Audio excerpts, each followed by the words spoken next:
Kaya pumalot, so tuturuan ko po kayo kung paano pumutol ng tubo na para maiwasan po yung disgrasya. Kailangan dito natin itatama yung tubo.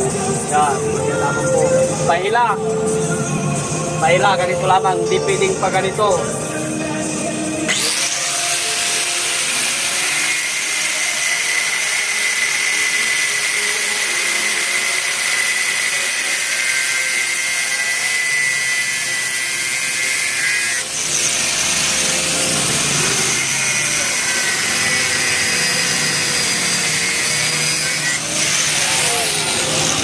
Hindi po pwede dito.